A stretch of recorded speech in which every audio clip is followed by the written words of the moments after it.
Assalamualaikum warahmatullahi wabarakatuh. Kawan-kawan semua, jom dengan tazkirah. Anak Sayyidina Umar bin Al-Khattab radhiyallahu anhu. Dia kata satu hari Nabi SAW tiba-tiba beralih menghadap kepada sahabat-sahabat ni. Kemudian Nabi kata, ya ma'asyaran muhajirin, wahai orang-orang muhajirin. Nabi kata ada 5 perkara, kalaulah kamu diuji dengan 5 perkara ini. Nabi kata, tapi aku minta berlindung dengan Allah Subhanahu wa taala. Mudah-mudahan hampa tak kena ujian ini. Tuan-tuan, bila dia mai macam tu punya uslub, maknanya benda yang Nabi nak sebut ni very important. Sangat penting. Nabi kata yang pertama, ujian yang pertama ialah ujian ke atas satu kaum. Yang kaum itu diuji dengan perangai huduh. Al-fahishah maksudnya perangai keji, perangai kotor. Maksud al-fahishah ini ialah di antaranya zina. Kotor, keji. Ada kumpulan manusia yang Allah Subhanahu wa taala dia uji benda ni. Dia jadikan kaum itu, dia jadikan penduduk negeri itu suka berzina. Bahkan lebih teruk daripada itu, Nabi SAW kata hatta yu'linu biha, sehingga kan depa buat benda kotor ni, depa pi buat benda keji ni, depa i'lan pula dekat orang. Maksudnya tidak ada segan silu, tidak ada malu. Pi terlibat dengan zina, pi terlibat dengan benda-benda keji, dengan benda-benda kotor ni, pi buat dalam keadaan terang-terang, i'lan bagi orang tahu. Kalau berlaku benda yang macam ni, Nabi kata illa fashafihimut ta'un wal auja'. Tidak lain tidak bukan melainkan apabila masyarakat itu membiarkan perbuatan keji ini berleluasa, berlaku tanpa kawalan, tanpa ada pihak yang nak menegur, tanpa ada pihak yang nak melarang dan nak menangkap. Nabi SAW kata Allah Subhanahu wa taala akan buat mai kepada kaum itu, kepada orang tempat itu, ta'un, iaitu penyakit wabak. Orang putih kata epidemik.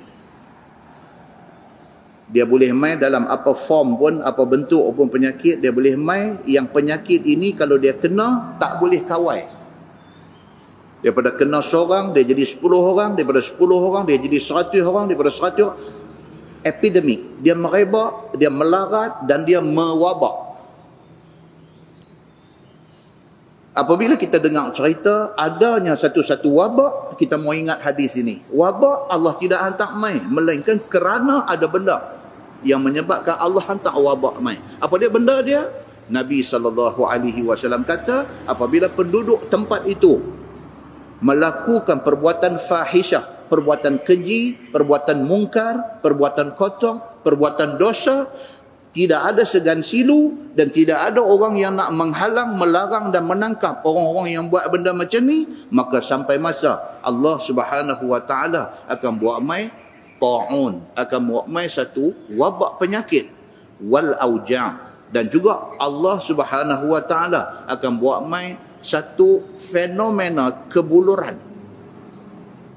Maksud dia lapang, kebuluran. Dia akan sampai satu tahap sampai makanan tak ada. Tuhan nanti hukum sampai macam tu.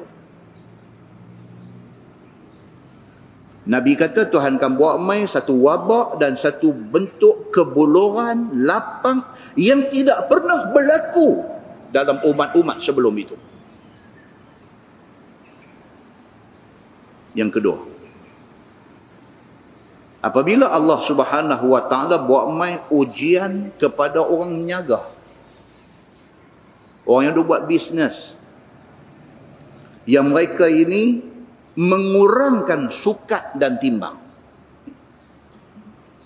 Orang buat meniaga duk fikir nak untung macam mana, nak menipu. Kalau barang yang dijual itu melibatkan sukatan, dia tipu sukat.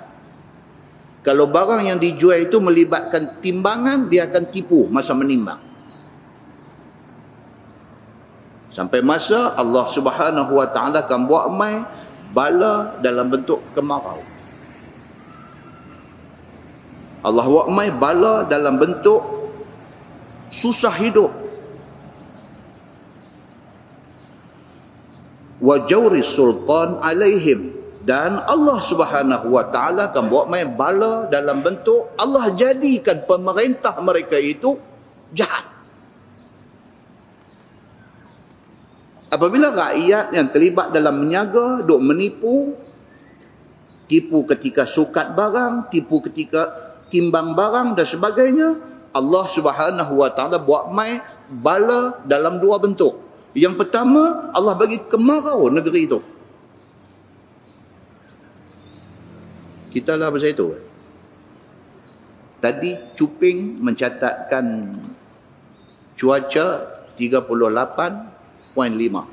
Cuping tadi.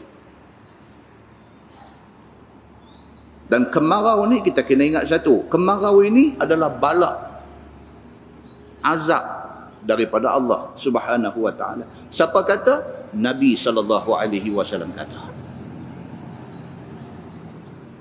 Apabila ada golongan peniaga nak main kecoh dalam perniagaan, Allah Subhanahu Wa Taala akan buat mai bala dalam bentuk kemarau, dan Allah Subhanahu Wa Taala akan jadikan pemerintah mereka itu jur, fujur, jahat. Dia akan mai pemerintah yang tak ada hati perut. Dia akan mai pemerintah yang tak fikir kesusahan rakyat. Dia akan mai pemerintah yang penting diri sendiri. Dan benda ini adalah bala daripada Allah Subhanahu Wa Taala. Kerana kita, Allah buat mai bala ni. Yang ketiga, apabila penduduk negeri itu diuji dengan satu sifat kedekut nak bawa keluar zakat. Yamna'u zakata amwalihim, mereka menegah, menghalang daripada keluar zakat. Dah cukup haul, dah cukup setahun, dah cukup nisab, dah cukup dah.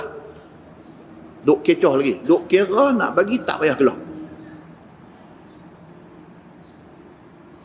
Kalau berlaku keadaan macam tu, maka Allah Subhanahu Wa Taala akan buat mai bala dalam bentuk Allah tahan air hujan, tak bagi turun. Apabila berlaku keadaan orang mengaku Islam tapi tak mau bayar zakat, ataupun bayar kecoh.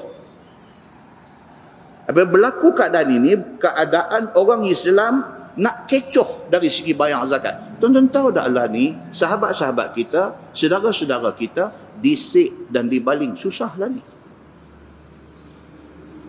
Ada sesetengah masjid, termasuk Masjid Sultanah Bahiyah, dah buat tabung khas di bahagian belakang tu.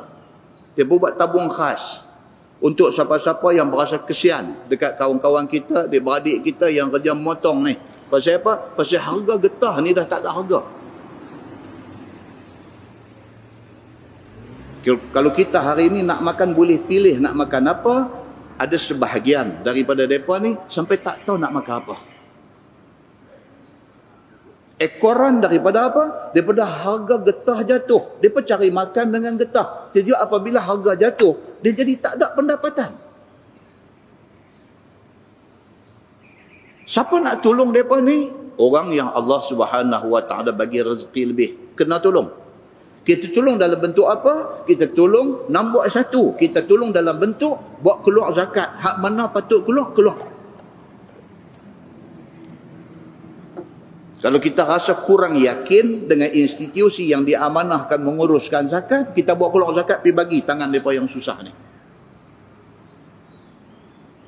Muslimin dan muslimat yang dirahmati Allah sekalian. Apabila penduduk negeri itu diuji dengan nak kecoh bila nak keluar zakat, Allah Subhanahu Wa Taala akan buat mai bala dalam bentuk Allah tahan air hujan, tak pergi turun. Bila Allah tahan air hujan, tuan-tuan tak usah buat apa pun. Tuan-tuan tak usah buat pembedihan awan, tuan tak usah buat apa pun. Sebab yang kontrol hujan ini ialah Allah. Subhanahu wa ta'ala. Cara dia satu aja. Satu aja. Apa dia? Semayang istisqa. Semayang minta hujan. Semayang istisqa ni dia kena keluar daripada rumah pi dalam keadaan menghina diri. Nak keluar pi atas padang tempat buat semayang istisqa tu, kita kena keluar pi tu, langkah keluar tu daripada pintu rumah dalam keadaan menghina diri, dalam keadaan kita betul-betul helpless, tak ada siapa dah boleh tolong kita melainkan Allah Subhanahu wa ta'ala. Sekali lagi kita nanti baca hadis macam mana kemarau kena pada zaman Nabi SAW dan apa Nabi buat. Muslimin dan muslimat yang dirahmati Allah sekalian. Kata Nabi SAW, Nabi kata kalau tidak kerana Allah melihat al-bahaim, binatang ternakan kaki empat ni. Kalau tak kerana Allah tengok unta, kalau tak kerana Allah tengok lembu, kalau tak kerana Allah tengok kebau, kalau tak kerana Allah tengok kambing, kalau tak kerana Allah tengok menatang-menatang ternakan al-bahaim ini, Nabi SAW kata, lam yumtaru, Allah tidak akan turunkan hujan kepada mereka ni. Muslimin dan muslimat yang dirahmati Allah sekalian. Yang keempat, apabila penduduk negeri itu Allah Subhanahu wa ta'ala uji mereka dengan mukir janji dengan Allah dan dengan Nabi. Kita janji apa tuan-tuan dengan Tuhan ni? Kita janji apa? Dalam Quran kata, masa kita duduk di dalam alam arwah, dalam perut mak lu ni, kita dah angkat janji dengan Tuhan. Dalam Quran kata, Tuhan tanya roh kita masa di alam arwah, alastu bi rabbikum, bukankah aku Tuhan hampa semua? Qalu bala syahidna. Roh kita masa tu dah janji, dah jawab depan Tuhan, bala syahidna, bahkan kami naik saksi, engkau ya Allah Tuhan kami. Janji. Bila kita beranak keluar mai atas dunia ni, apabila kita cukup umur, bila kita semayang, kita takbir Allahu Akbar, di antara iftitah yang kita baca, kita kata apa? Inna salati wa nusuki wa mahyaya wa mamati lillahi rabbil alamin. Janji. Sesungguhnya semayang aku, ibadat aku, hidup aku, mati aku, lillahi rabbil alamin, kerana Allah Tuhan semesta alam. Kita janji dengan Allah. Sehari kita semayang fardu 5 kali kita janji dengan Allah. Tapi kita habis semayang, kita tidak sembahkan hidup kita untuk Allah Subhanahu wa ta'ala. Kita ego dengan Allah, kita sombong dengan Allah, bahkan kita takabur dengan Allah Subhanahu wa ta'ala. Kita mukir janji dengan Allah Subhanahu wa ta'ala. Apabila penduduk sesebuah negeri itu semakin menjadi-jadi mukir janji mereka dengan Allah dan dengan Rasul, Nabi kata, illa sallatallahu alaihim aduwan min ghairihim, Allah Subhanahu wa ta'ala akan hantar mai musuh luar mai masuk negeri kita. Allah Subhanahu wa ta'ala akan buka pintu negeri ini, musuh daripada luar masuk mai, dia conquer, dia tawan negeri kita. Fa akhadhu ba'dha ma fi aydihim, maka dia ambil habis segala hasil mahsul, duit ringgit yang ada dalam tangan kita, mereka angkat bawa balik habis. Tuan tengok dah apa yang Tuhan dah buat kepada Iraq. Iraq kena musuh luar masuk dalam negara Iraq ni. Rakyat marah dekat pemimpin mereka sendiri, dekat Saddam Hussein, kata macam-macam dekat Saddam Hussein. Dalam masa yang sama rakyat tidak bersyukur kepada Allah Subhanahu wa ta'ala. Allah buka pintu, musuh luar masuk, musuh menguasai mereka, akhirnya segala kekayaan negara itu dihangkut balik oleh musuh yang masuk. Muslimin dan muslimat yang dirahmati Allah sekalian. Yang kelima, apabila pemerintah di sesebuah negeri itu lam tahkum a'immatuhum bi kitabillah. Pemerintah tidak memilih untuk melaksanakan hukum Allah di dalam negeri mereka.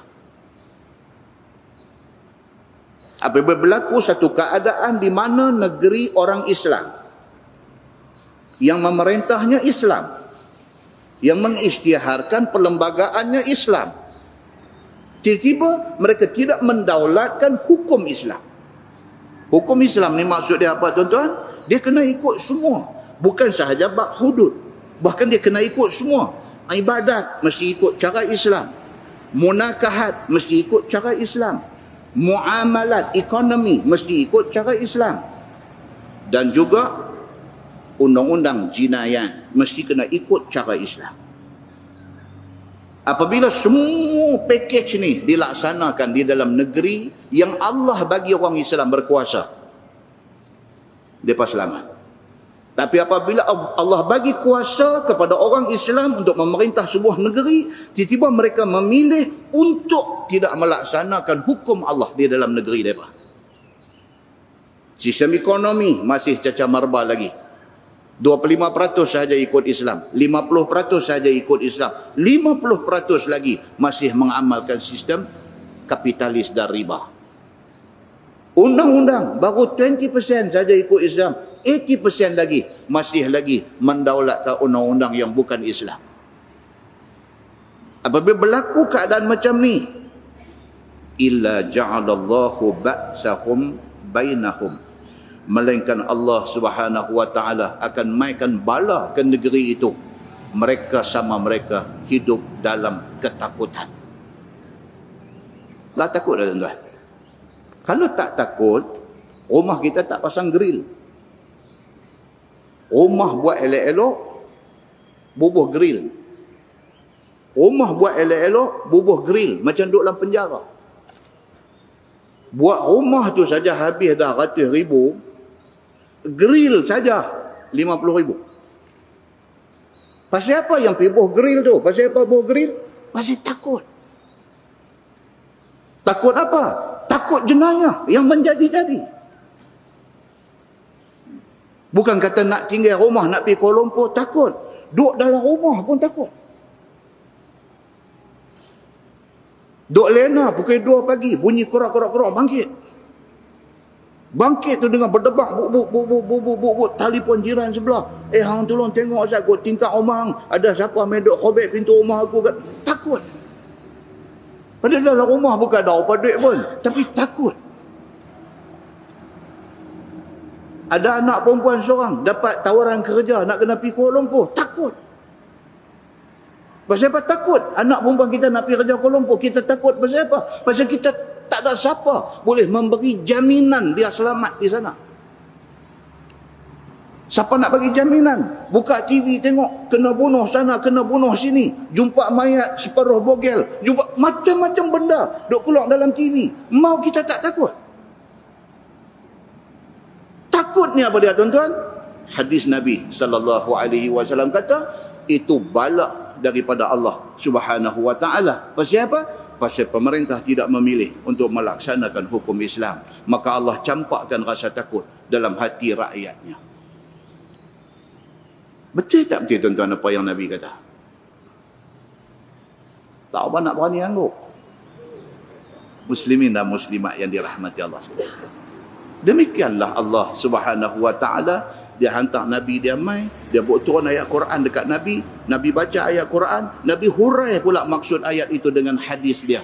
Buat mai dekat kita satu agama, nama dia Islam. Satu agama yang merupakan package yang sempurna, yang kalau sekiranya kita pegang, kita ikut sungguh-sungguh dengan ikhlas hati, kita tak payah bimbang apa, Allah jaga kita. Tapi kerana kebanyakan orang Islam hari ini, dia ada krisis keyakinan terhadap janji Allah. Dia baca Quran, dia duduk dalam kelas pengajian tafsir, dia dengar hadis Nabi, dia dengar huraian hadis Nabi, hati dia berdetik, kata Quran tu betul, kata hadis tu betul. Tapi bila mai peringkat pelaksanaan, dia kurang yakin.